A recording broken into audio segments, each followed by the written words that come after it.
Yeah, I'm from POLIN Museum. So basically, our full name is the Museum of the History of Polish Jews. We are right now in the rebranding. So basically, right now, probably in a few years, we will just POLIN Museum. We will not use the whole name because it's too long and it's always complicated. And to tell you why we want to only use the Polin, because Polin is in fact in Hebrew Poland. So we are Polin, we can say we are Poland. And in direct translation, Polin is you can rest here. So it's a nice idea to have this name because this is also obviously the name which invites you to our building, to our institution. You can also rescue, you can get a lot of information, but you can also rescue and you treat this place as your own. So basically this is how it looks like. This is our main entrance and we are very new architecture and new building in our city.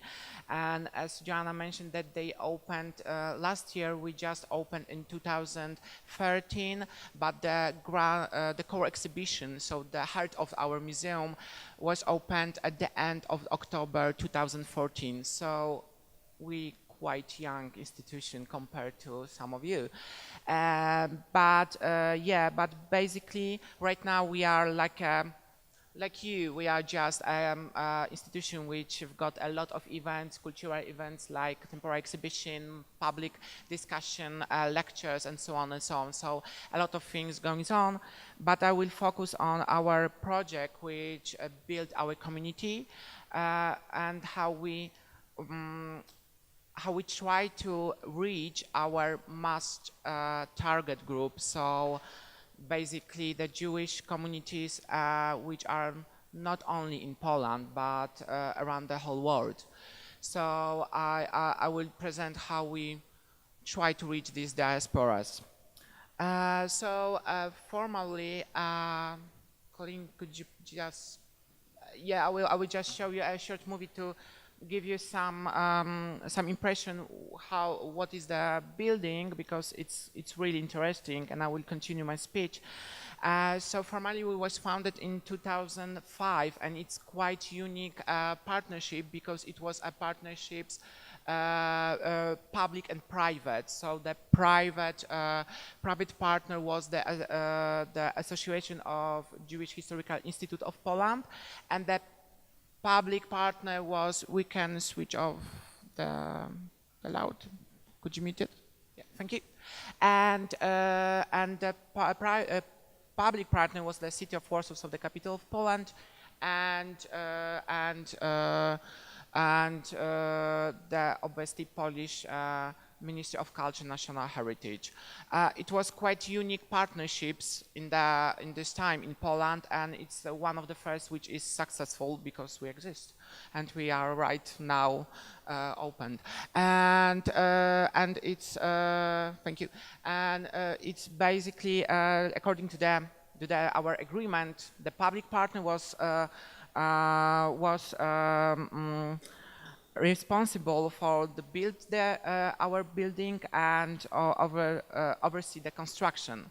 But the private partner, so the association, was responsible for building the exhibition and raise the money.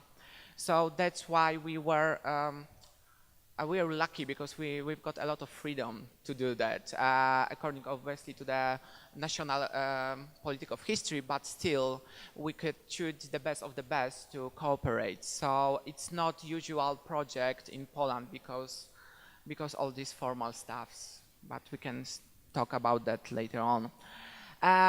Just to describe the location is also really important for us because the building stands in the heart of a former Jewish Warsaw, and in this area was in fact turning into the ghetto by Nazi during the Second World War. So the museum right now is standing, is facing the monument, which is quite important monument for the Jewish history and the history in general of Warsaw. And we can say that our building is complete this memorial complex. So we are a part of this memorial site. The building was designed by Finnish architecture studio, and it's really unique, as you can see on this bad picture, but this is the movie. This is a, you know, it's just low resolution, but still the architecture outside is really minimalistic, but inside it's very stunning, very meaningful and symbolic. And our visitors, when they visit us as a first time, they've got always this wow effect. They just never expect that inside you can see so incredible architecture. So we think about us as from this glass facade and organic interior which we've got. Our museum is basically about transparency, about reflection, and about light and openness. So, but how we want to build our community? We've got two major projects which are basically annually, and the first one is Daffodils, and this is project which we launched, which we running since April 2013, and this is a social and education campaign, which are outside the building, basically. And the campaign is to commemorate the anniversary of Warsaw Ghetto Uprising, the first civil uprising during the Second World War.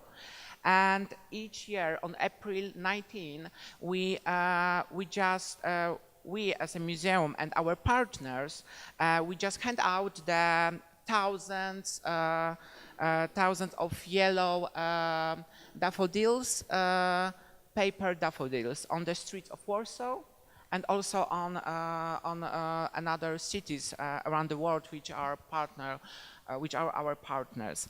But for us is most important that aside of these volunteers which we involve, aside of the people which we involve as well, therefore this campaign owed its success to this over 1,000 schools, public libraries, and other institutions which just cooperate with us, and they organize by themselves they special small events in their institutions, in their zones, using materials which are easily downloaded from our websites. So this is quite this is the success which we achieved. Another major project which we launched last year is the Made in POLIN. This is somehow our it's a 3 days festival which we want to repeat every year. And this particularly this project is dedicated more to people which the people who lived in Warsaw. We want to make stronger bonds with them. We want to just involve them more to our building, to our exhibition, and to our institution, basically. So this festival celebrates basically our birthday of so our opening of the core exhibition, so the heart of the museum. So every October we want to organize. It was only first edition because, as I mentioned, we are quite young, and our goal is to give our visitors the opportunity to experience more intensively the museum's transformative power. So, so we invited a lot of artists, and we've got a lot of intervention on our exhibition, basically, to show how they can feel more the content which we present. We also want to grab all these visitors and somehow bring them one more time to our exhibition and make strong connections. So, for example, last year we make such event like hacking of the core exhibition, and we invite a lot of artists. And when you just go downstairs to our core exhibition, you will you met them, and they played live concerts, and it was the interpretation of our galleries. So in each gallery, each gallery you found just another artist, and they play a mini concert for our audience. Also, we decided to give the POLIN Award, and these awards are for person or institution which are working to safeguard the memory of the Polish Jews and to build respect, basically, among Poles, among Jewish society, among societies in Europe, and we can think border in the world. So also this is our new idea to got our own awards. Obviously, this program are very rich. We organize very intimate, unusual guides. So, for example, we ask our volunteers, ask our cleaning service to guide people and show the building, for example, from backstage. So, and it was fantastic because people just like to, you know, they love to got this sneak preview and this you know, tour behind the scenes. So when we just open our technical rooms and we explain them how it's daily, how looks like our daily life and the building, they were so happy that we are sure that we will repeat these events.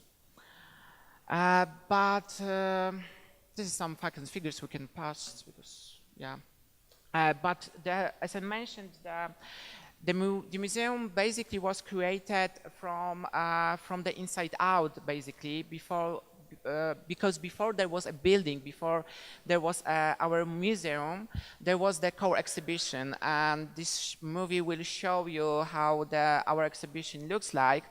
But this is quite interesting that the plan of the exhibition was first and all else followed.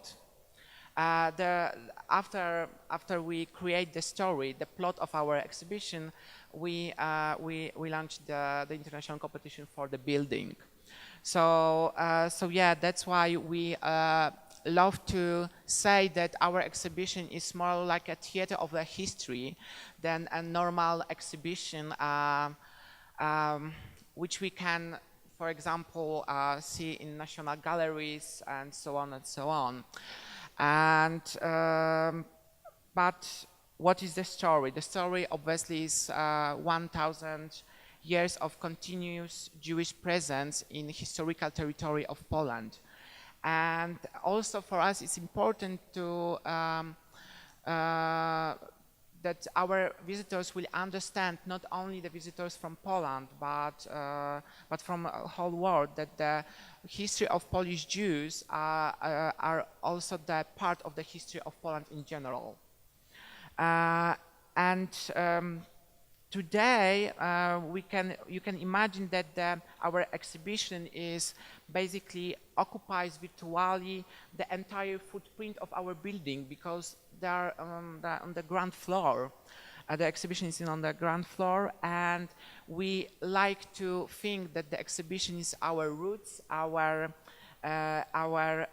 inspiration for our daily life, for our programs, and daily activities. Basically, it's divided into 7 historical periods. You can observe them on the movies. And we started from the 10th century and continue the story to the present. And what is important for us, that each gallery has its own unique scenography, its own unique color palette, period fonts, and its own unique mood. So it's really, really involving. Um, we decided also that the Jews are subjects, not objects of the history. They are somehow agents of the history. Their experience in their own voice is a starting point for all these galleries which you can observe right now. That's why, and this is these reasons that we decided that narration is driven by the quotation basically, and we treat the quotation from the primary sources from the period as our artifact. And obviously the leading quotation are which appear on the exhibition we keep in original language, so you can read, for example, in old Czech, old Latin and Hebrew Yiddish, but all these leading quotation we translate to Polish in English, which are basically our two main languages of communications. We love to imagine that our visitors will forget what they already know. And they and forget about that history and for what happened later. So that's why we ask them to enter into a very moment of the events as they are unfolding. So this is the main idea of our exhibition, and also probably when you will visit our museum and you will visit our exhibition, you will just recognize that we don't have a lot of objects on it. There are many reasons why there are not so much objects on this exhibition, because when we started to design our exhibition, there was no collection even. We start to collect the objects. And also there was quite hard to find a lot of institutions who would willing to loan us the objects. So we decided to treat the stories as the main artifacts for us. And another reason is, for example, when we presented the medieval ages, we can find only two really important objects which Polish Jews were involved of manufacturing or something like that. And basically there are tombstones and the coins. And the tombstones we are not allowed to move from the cemetery, so we cannot bring this object to our museums. And the coins are so teeny, and even if they are so beautiful and there are this Hebrew inscription on the coins are so great, they don't share the whole story which we want to tell. So that's why we decided that the quotation, then the voice of our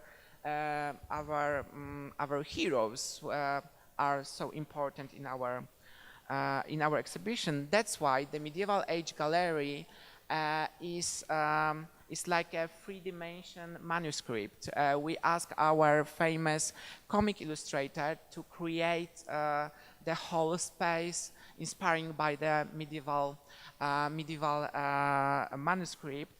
And that's why our visitors, when they are entering to this gallery, they really can find themselves as they are into very three-dimension manuscript. And in fact, this is the very kids love this gallery, because it's rather like a cartoon than the real object exhibition.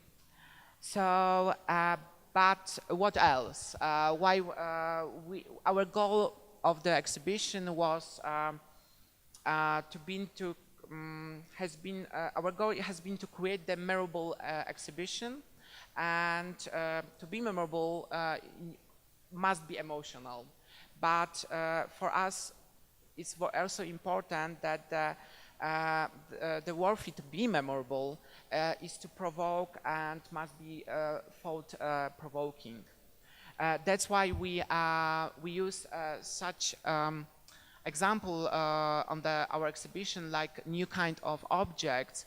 One of our galleries you can observe on your top left corner, it's really fascinating project because we recreate the wooden roof and the ceiling.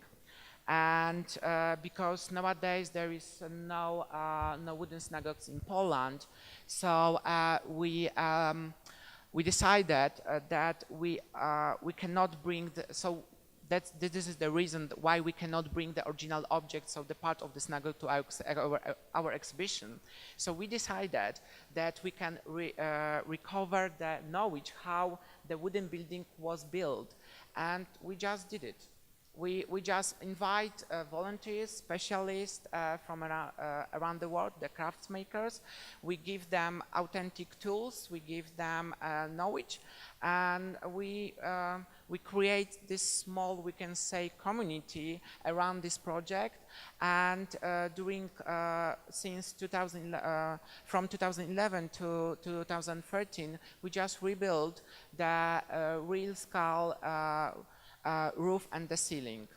And it was amazing project. Our partner was the non-profit organization from States, Hands House Studio, and almost, I think, over 300 volunteers participate in this project, and they create this architecture roof, and also this beautiful painting which you can observe in our exhibition right now. I want to add only that fact that this structure, the weight of this structure is about 30 tons, so it's quite heavy. And another very I think important for our exhibition is that we sometimes try to create the immersive experience for our audience. So on entering to one of our gallery, you can walk through the multimedia street that present Jewish world from the interwar period. And the axis of this street, in fact, corresponds to the exact pre-war street, which are one of the streets which right now is surrounding our building. And it's, I mean, Zamenhofa Street, and the Zamenhofa Street was really heart of the Jewish neighborhood before the Second World War. Also, we are using manual interactives of our exhibition. This is very analog installation, and they are specially designed for us and produced. They are a part of our scenography. And on the left corner on the button, you can see the press, and this is quite nice because you can printing your own title page from with the printer marks, and this is how we want to involve our visitors, and this is how we want to tell them the story about the first printing houses in the 15th century, which were launched by Jewish family. Okay, but how we want to reach our diaspora? So this Jewish community which are abroad of Poland. We created our platform, our portal, website portal.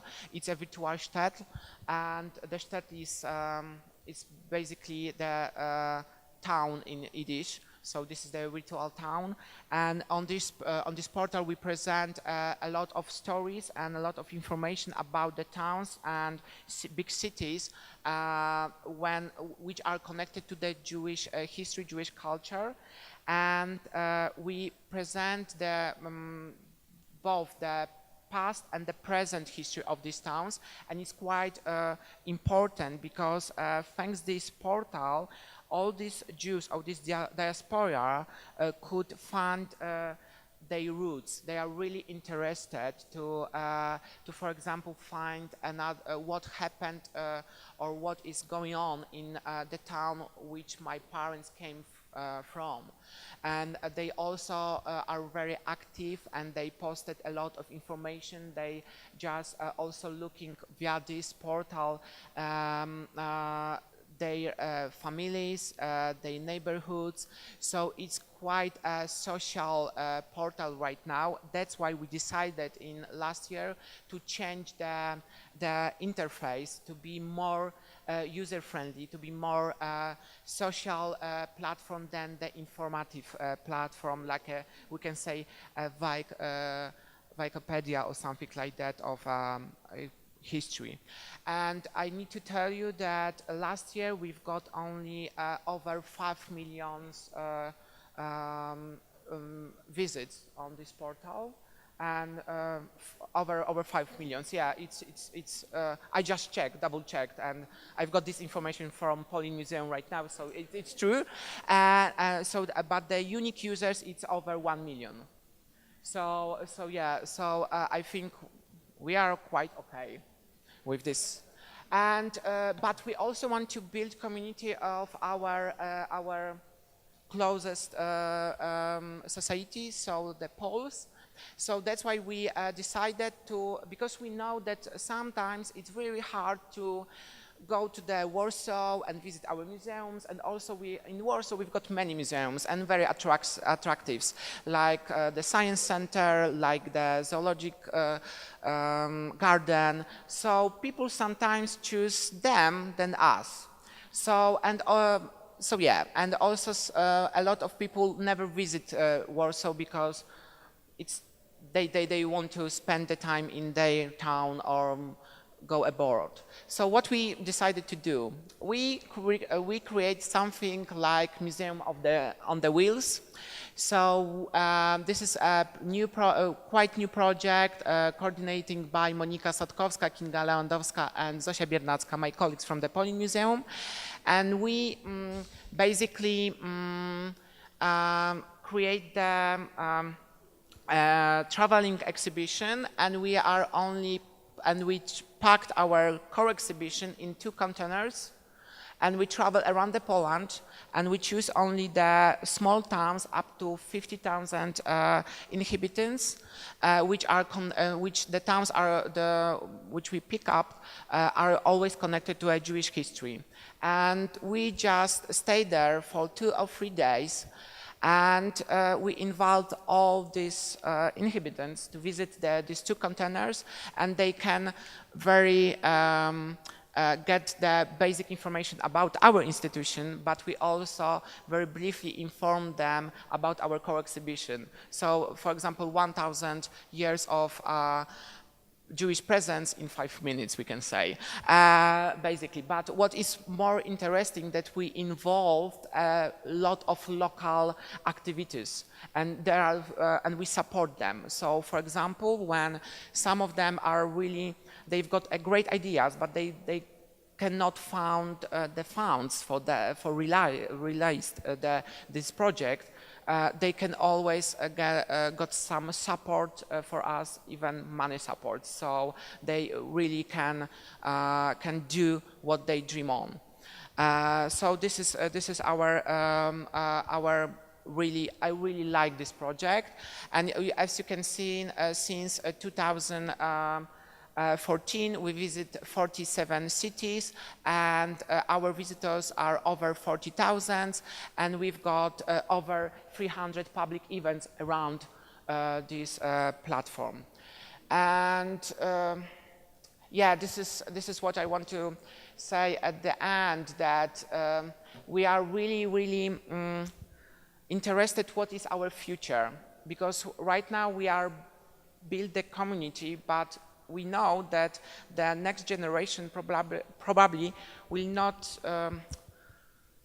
how we should change for the next generation, what they will interested for, and what they will searching for, because we are very multimedia exhibition, and we know that our old audience, our classic, we can say old-fashioned audience, they really point at us that why you don't show objects, why you don't have artifacts on the core exhibition.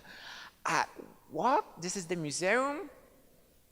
And yeah, this is what we what we try to explain that we are another kind of experience, another type of experience, and we really treat our quotation, our stories, human stories, as an artifact. And this is also the question that how we should treat our audiovisual material from the core exhibition that we should loan of, borrow to another institution like object. Do we should agree to present this audiovisual material in a different, environment? This is the question which we've got in our head and on our minds, but also this is also what we want to ask ourselves and you guys, because we use a lot of digital tools. We create the temporary online exhibition. We use this Google Culture Institution that you can basically go through our building, walk through our exhibition online and never be in our building and never experience this all environment which we created with sound, with pictures, with so on. And we're just asking ourselves, is it a true visit of our institution? Maybe in future, this is how looks like the visit of the museums. Basically, we probably could just say that, yeah, I've been in your museum. I just walk through online and my home, and that's it. Yeah, this is basically what we are right now thinking on. And yeah, see you in my museum. You are really, really welcome. And yes, we won the competition. We are the best museum of the year. So thank you so much.